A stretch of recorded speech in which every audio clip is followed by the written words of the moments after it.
Gandang araw mga katiits.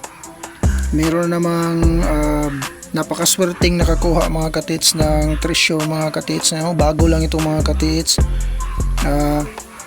Ito, naiguhit ko na yung diagram mga katiits sa nakunan mga katiits ng treasure. Ito ay sa Bohol mga katiits nakuha. So bago lang ito mga katiits, pagkatapos ng bagyo mga katiits. Ang story mga katiits ng taong ito, itong maswerteng nakakuha mga katiits, ay dati na siyang nagtitreasure mga katiits. So sa tagal ng panahon ng kanya pagtitreasure, wala siyang nakuha, malaki na yung gastos niya, kaya huminto siya mga katiits. Pero nung pagkatapos ng bagyo na dumaan mga katiits, ay naglakad-lakad siya sa sapa, naisipan niyang maglakad-lakad.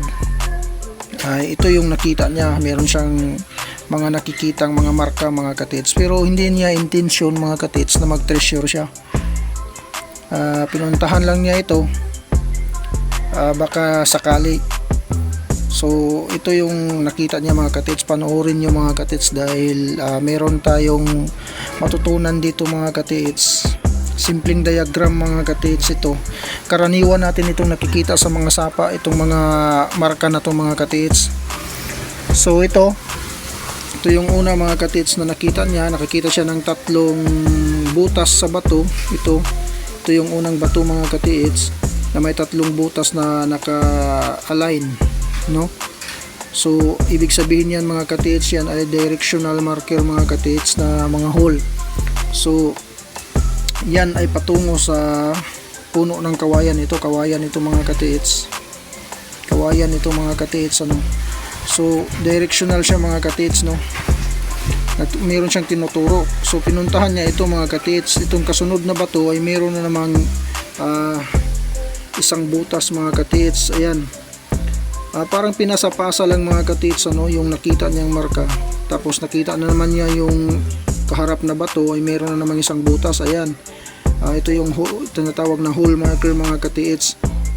So travel marker ito mga katiits, nagpapasunod lang ito. So hanggang nakita na naman niya itong isang bato. Ayan, ito ay malapit na sa nag-letter Y. Ayan, so meron siyang nakaukit na arrow mga katiits. Yan, arrow. So yan ay arrow marker. So ito ang tinindingnan niya mga katiits. Itong arrow sinundan niya. So ang tinuturo ng arrow na yan mga katiits ay itong yellow bamboo mga katiits. Ito yellow bamboo ito mga katiits na kawayan. Nasa gitna ng nakaliter Y na creek, sapa. Ayan, no, nakaliter Y mga katiits. So nung tiningnan niya mga katiits itong puno ng kawayan, ito ay na landslide mga katiits.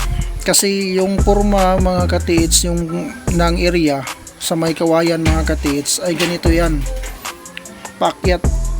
Ayan, no, meron akong ginuhit na ito. Ayan mga katiits. So ganito, ito yung letter Y mga katiits. So ito yung kawayan. Nandito yung treasure na nakuha niya sa likod. So pag ganito siya mga katiits, medyo paakyat siya ganyan. So pagtingin niya sa likod mga katiits ay na landslide itong likod pagkatapos ng bagyo, no mga katiits. Tandaan natin mga katiits, na landslide itong mga katiits. Pagkatapos mga katiits, nakita niya itong jar na nakabalot ng mga putik mga katiits. Kung hindi niya nakita ang landslide, hindi niya makikita ito mga katiits. Kung hindi rin ito nagka-landslide, hindi lalabas itong jar na ito mga katiits. So wala siyang gamit na dala, kung hindi naglakad-lakad lang siya hanggang sa nakita niya ito mga katiits, ano? So napakaswerte niya mga katiits.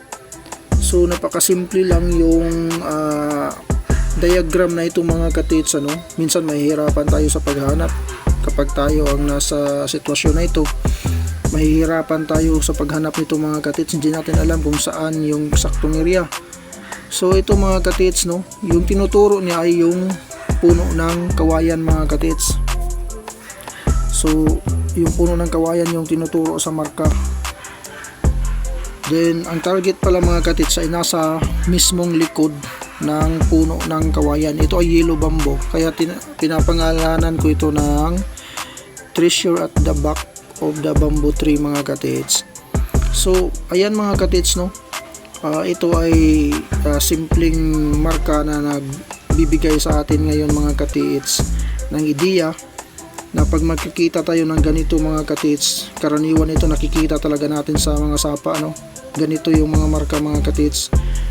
So una, ito directional marker, then merong hole marker mga katits, pinasapasa lang yung marka hanggang ito yung final marker mga katits na tuturo sa yellow bamboo na yan. So yellow bamboo na yan mga katits ay meron palang treasure sa likod.